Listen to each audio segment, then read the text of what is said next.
so you guys can kind of pass it around and see like what we do in PAL. Sylvia kind of hit on it. We kind of do a lot of different things in the community as far as building the bond between cops and kids, and just having a program where we can look at our at-risk youth and kind of embrace them and provide wraparound services to kind of help them navigate through these crazy troubled times that we live in.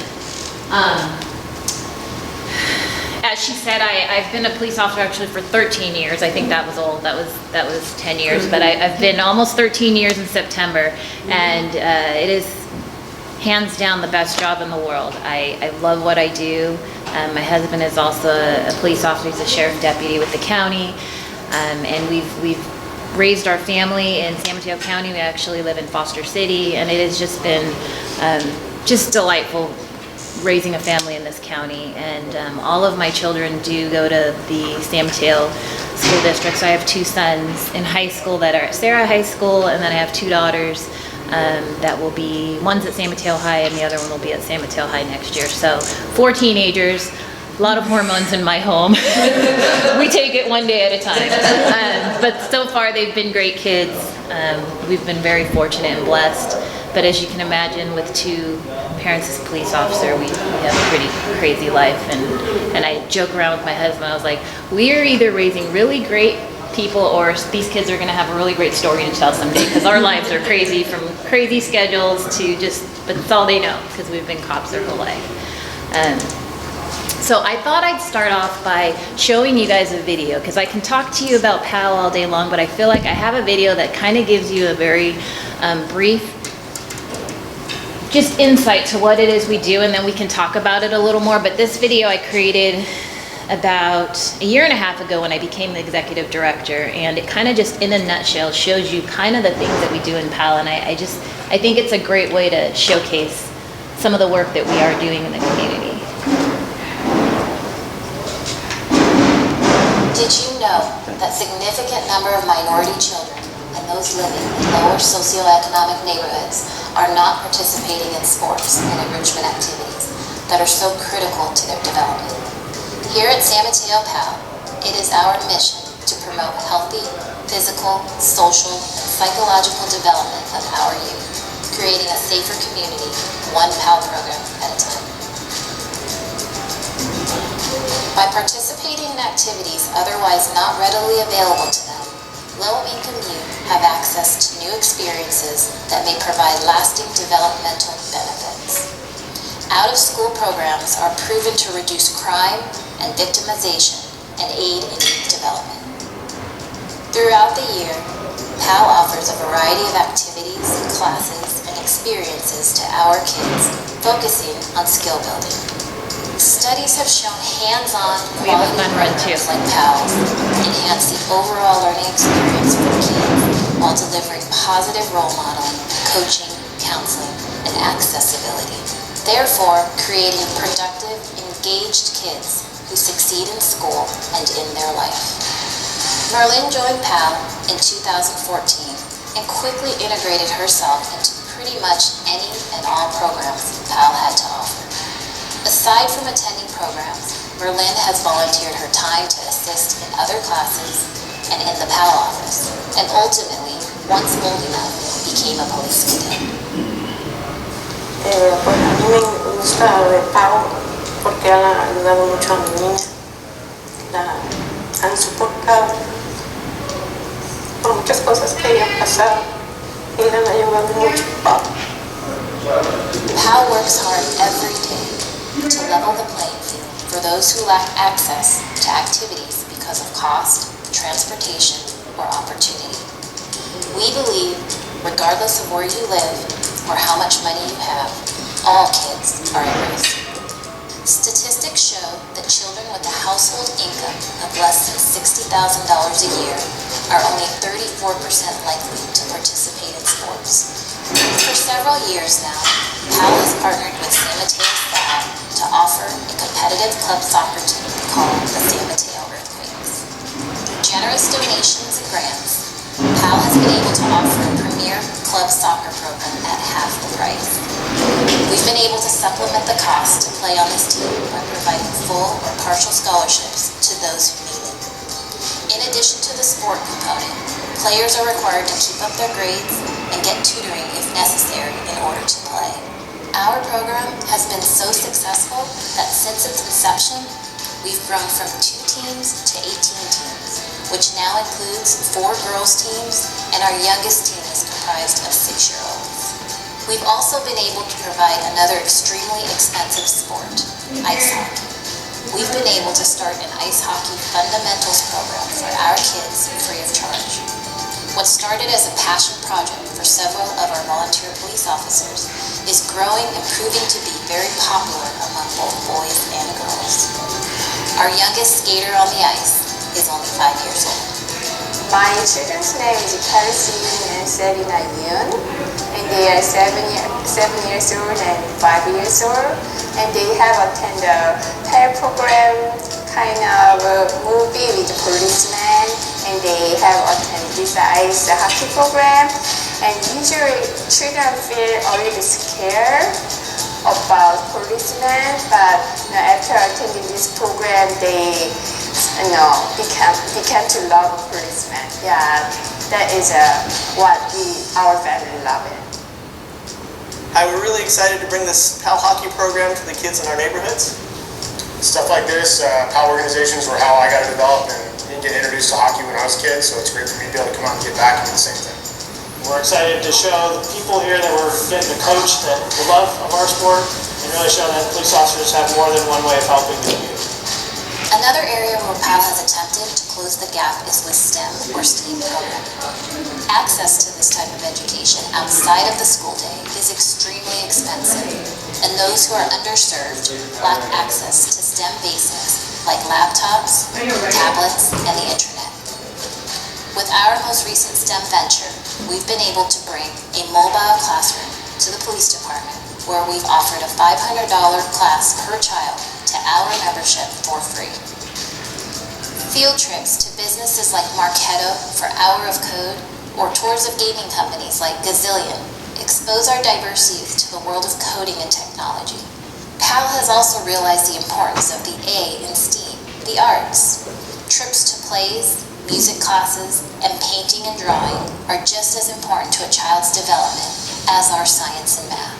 And that's why our focus at PAL is to provide the opportunity and ability for our members to access a variety of programming in order to better create a well-rounded individual. As PAL continues to grow and as our kids age, we are mindful of the need to provide our youth with the opportunity to acquire knowledge and develop skills beyond basic literacy and numeracy. We're developing a strong workforce development program in which we can expose them to different careers and vocations.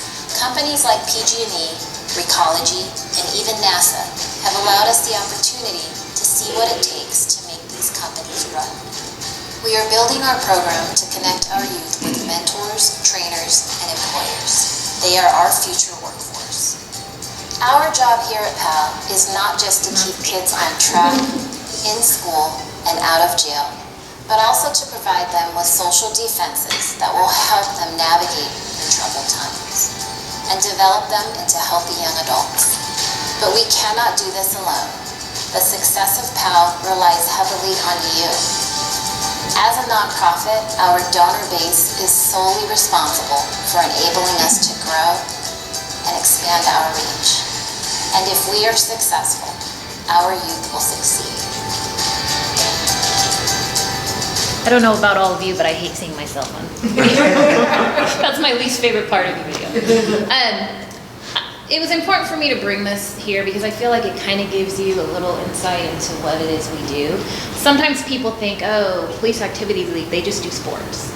And sports is a huge, huge part of what we do because kids need sports, right? It teaches them to team build, it teaches them to work together as a team, but there's so much more. Not all kids are into sports, as we know. So we try to encompass different things, not just sports. And as you saw, we have incorporated STEM, the new thing in our community now is teaching them coding, teaching them just the arts, and just a whole different side. And sometimes kids who are into sports aren't into STEAM, but then the STEAM kids aren't into sports. So we've been able to target other kids that wouldn't necessarily want to join one of our sports teams. But we do anything from, like I brought our summer calendar, for instance, because our summer programs get really busy with stuff. I do anything from whitewater rafting with kids to camping in the mountains to obviously all the sports stuff we do to just day field trips to like Santa Cruz to we go on and on and on. But we pretty much cover everything, and there's nothing that we're not open to doing and taking kids to, because a lot of our kids, unfortunately, don't have access to finances that would allow them to do things. So I like to expose kids to things that they wouldn't necessarily be able to do. A lot of obviously the uniformed officers in the photos were there, but a lot of the plainclothes are officers off duty that come in and give their time and volunteer.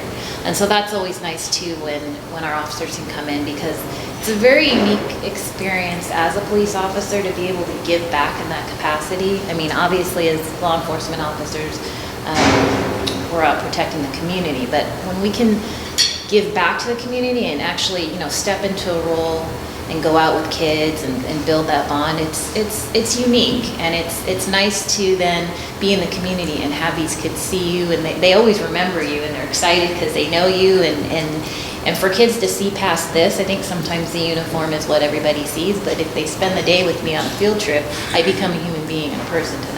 So for kids, I feel like that's huge, for anybody, but I think it's a great experience for the youth, but it's also a great experience for us as police officers to have them see us in that light. Let's see, what else should I cover? A lot of our fundraising is done through our generous donations that we get from the community. We do obviously get grants and whatnot, but a majority of what we raise is through our fundraising events. And I don't know if any of you have been, I think Sylvia has, to our PAL dinner, our annual PAL dinner that we do every year. Has anyone been to our, okay. Or did you go this year? No, year before. Year before, okay. It's a big fun gala. It's usually a country western theme. They seem to love that. So it's usually held at the event center, and we get really good community support.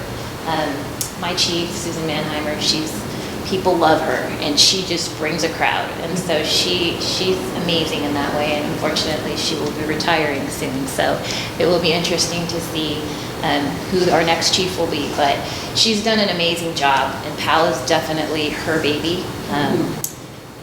It was established in 1997, as Sylvia said, but I swear since that woman has been our chief, and it's been almost 20 years now, that has just PAL has become just her baby. She's everything PAL, and it definitely shows because we have such a great PAL program in San Mateo. Let's see, what else done? We have our golf tournament every year that we do. This year, I believe it's at Green Hills in Millbrae, and I came Wednesday. Save the date if any of you are interested. September 9th. Fine, the last day. You put a bed in here. Sorry, it happens to everybody, it's okay. So our 20th annual golf tournament this year is September 9th at Green Hills Country Club, and it's just another fundraiser that we do every year, and all the proceeds that we get from that go directly to our programs, to funding. Oh, great. So here's some slideshows of additional stuff we do. We do Junior Giants, which is a lot of fun. That's actually happening right now, and that goes all throughout the summer. And so I kind of put like a slideshow of pictures together of just things that we have a rugby team that we also do with our Polynesian youth in the community.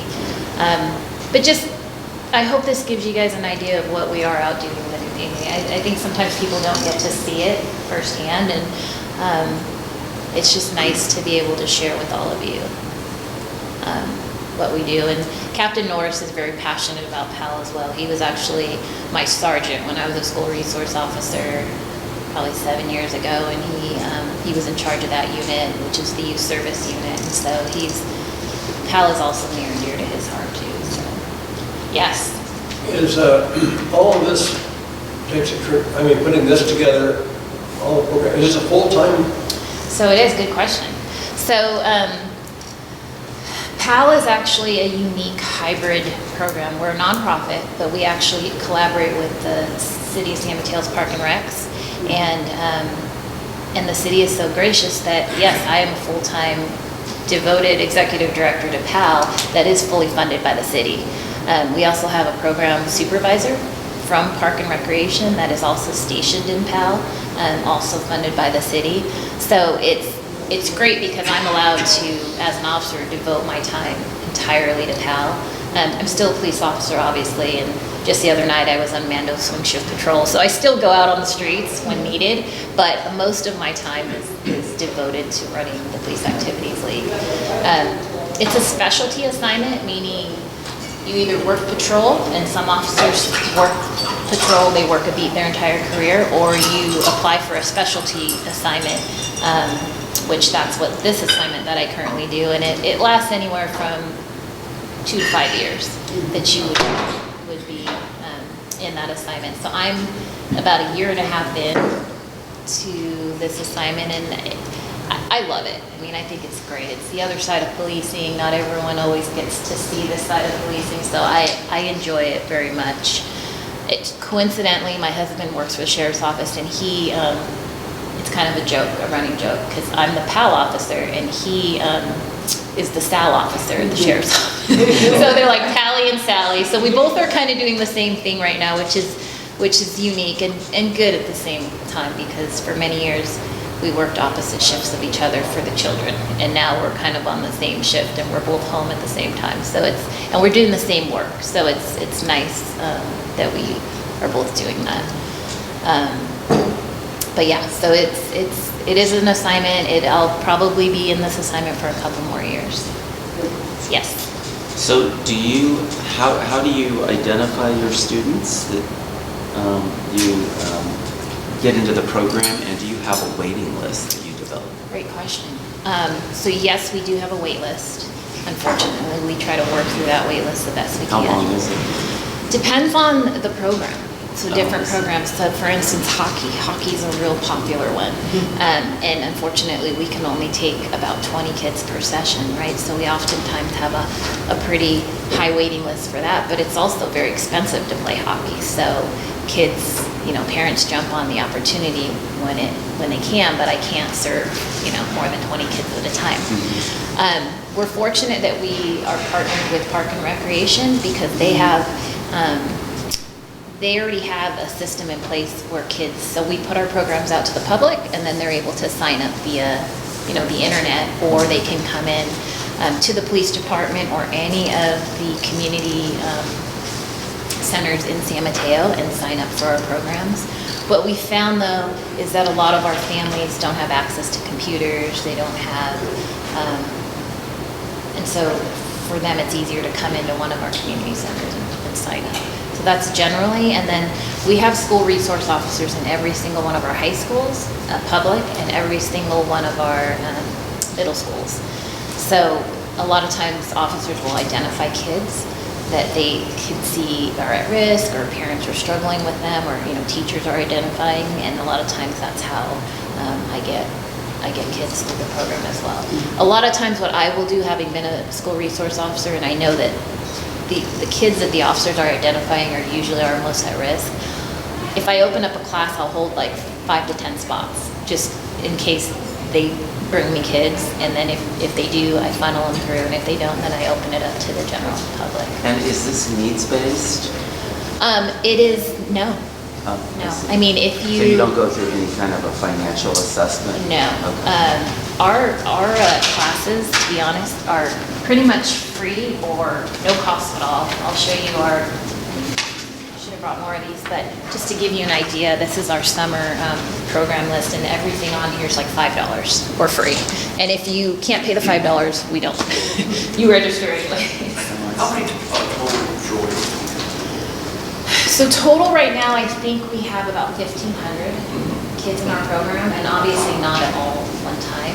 It throughout the year, whatever they sign up for, they become members.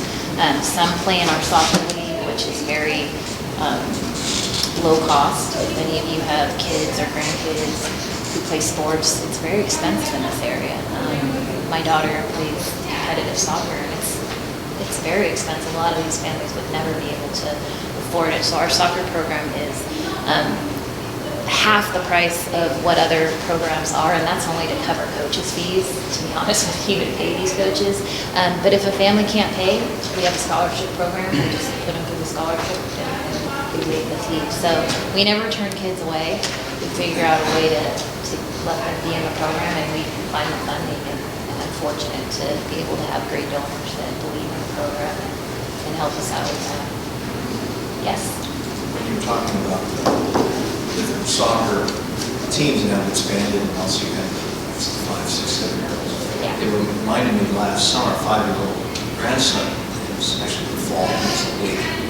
And it was the most polite soccer game I've ever seen.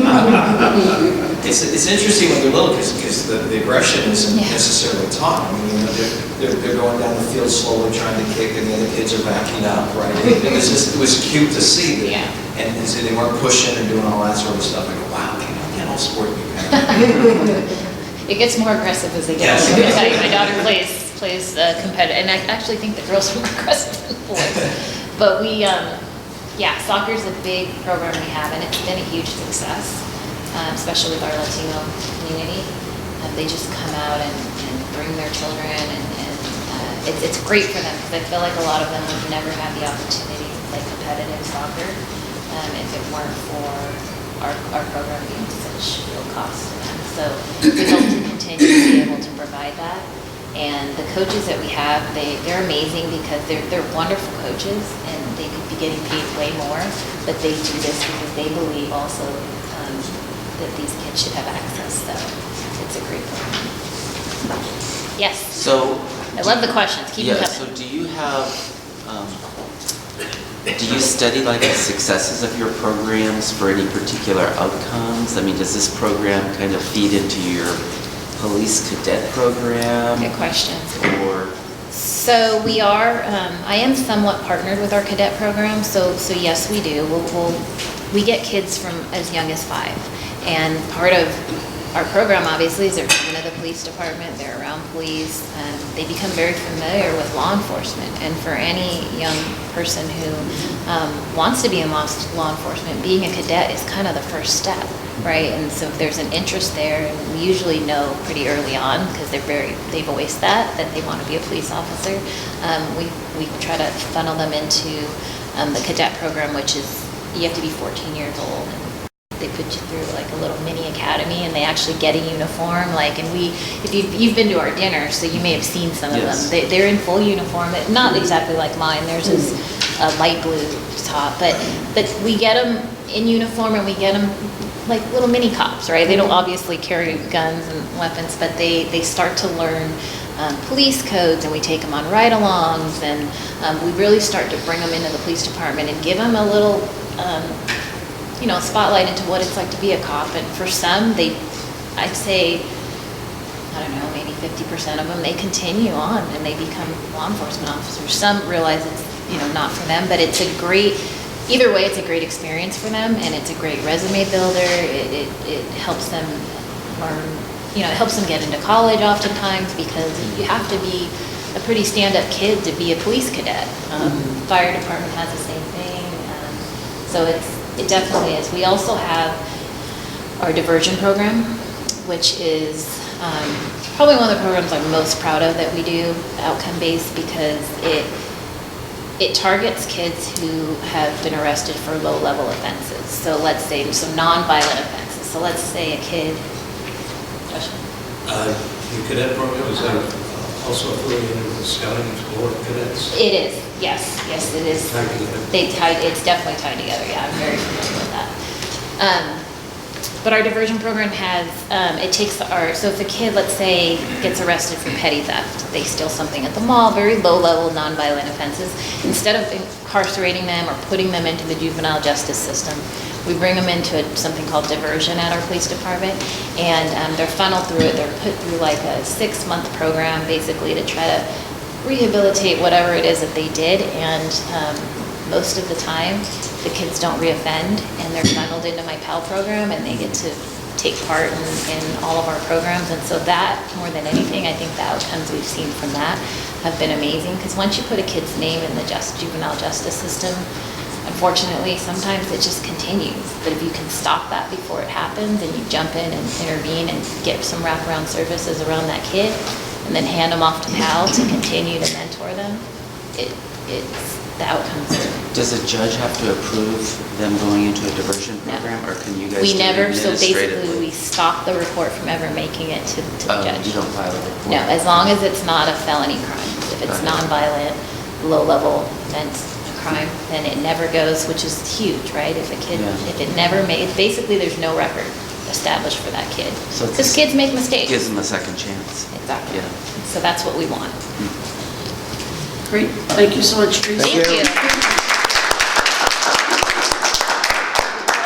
I can tell you real quick, I don't know if any of you remember that our foundation from this club made a donation, I believe it was $500 to Throw Like a Girl. I had Jane Mansfield come here, and we worked with PAL, and we did it under the program of PAL, and